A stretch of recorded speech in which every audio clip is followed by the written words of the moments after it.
আজকের ভিডিওতে তোমরা দেখবে এসকিউএল এর ডেটা ম্যানিপুলেশন ল্যাঙ্গুয়েজ কমেন্টার আন্ডারে যে সিলেক্ট স্টেটমেন্টটা রয়েছে সেটা আমি আজকে তোমাদের দেখাবো। অলরেডি ডিডিএলটা তোমাদেরকে কমপ্লিট করে দিয়েছি, তোমরা 3টে ভিডিও দেখে নেবে এবং তার প্র্যাকটিক্যাল ভিডিও আমি করে দিয়েছি, তোমরা দেখে নেবে। দেখো, আজকে হলো যে ডেটা ম্যানিপুলেশন ল্যাঙ্গুয়েজের আন্ডারে সিলেক্ট স্টেটমেন্ট কিভাবে কাজ করে এবং এটা কি আগে প্রথমে বলি যে সিলেক্ট স্টেটমেন্ট দিয়ে কলাম মানে এই যে কোনো টেবিলের ডেটাগুলোকে শো করানো যায়। এইবার শো করাবো আমি কিভাবে? একটা হতে পারে টেবিলের সব ডেটাগুলোকে শো করানো, আর একটা হতে পারে যে টেবিলের কোনো একটা স্পেসিফিক কলামের ভ্যালুগুলোকে শো করানো, আর একটা হতে পারে যে কোনো টেবিলের কলামের নির্দিষ্ট কোনো কলামের একটা নির্দিষ্ট একটাই ভ্যালু আমার লাগবে, সেক্ষেত্রে আমি কি করে করব?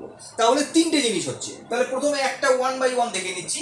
যে প্রথমে হচ্ছে যদি টেবিলের সমস্ত ডেটাগুলোকে নিতে হয় সেক্ষেত্রে আমার কি করতে হবে, যে একটা স্টার এই ওয়াইল্ড কার্ড এই অপারেটরটা এখানে দিতে হবে, কিওয়ার্ডটা দিতে হবে, যে স্টার আছে সেটা দিয়ে বুকস টেবিলের নামটা দিতে হবে। তাহলে কি হবে, এই বুকস টেবিলের যে সমস্ত ডেটাগুলো কি হবে, শো করানো যাবে। গেল, এটা গেল 1। 2 হচ্ছে যদি আমার নির্দিষ্ট কোনো কলামের ভ্যালুগুলোকে শো করাতে হয় সেক্ষেত্রে আমি কি করব?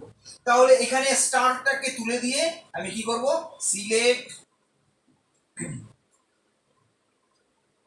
টাইটেল, ধরো টাইটেল নেব, কমা হচ্ছে আমি নেম নেব ফ্রম টেবিল বুকস, রাইট? তাহলে এইভাবে নেব যদি আমার নির্দিষ্ট কোনো কলামের নিতে হয় সেক্ষেত্রে। এইবার রইল হচ্ছে যে যদি আমার ধরো নেম আর টাইটেল কলামটা লাগবে, কিন্তু তার কোনো একটা নির্দিষ্ট ডেটার উপরে ডিপেন্ড করে আমি ভ্যালুটাকে নেব, সেক্ষেত্রে আমি কি করব? সেক্ষেত্রে আমাকে হোয়ার ক্লজটাকে এখানে লাগাতে হবে। এবার হোয়ার ক্লজটা কোথায় দেবো না, এখানে select title name from books হোয়ার, এখানে না দিয়ে এখানে কন্টিনিউ হবে যে হোয়ার যেখানে পাবলিকেশন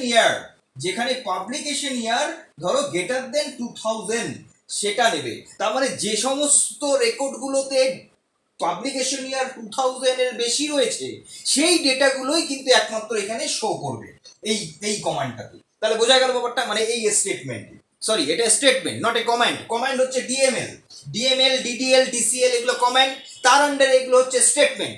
তাহলে স্টেটমেন্ট বলেই লাস্টে সেমিকোলন রয়েছে।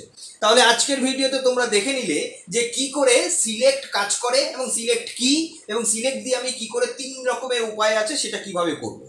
এরকম যদি ভিডিও আরো পেতে হয় অবশ্যই আমার চ্যানেলটিকে সাবস্ক্রাইব করে নিতে হবে।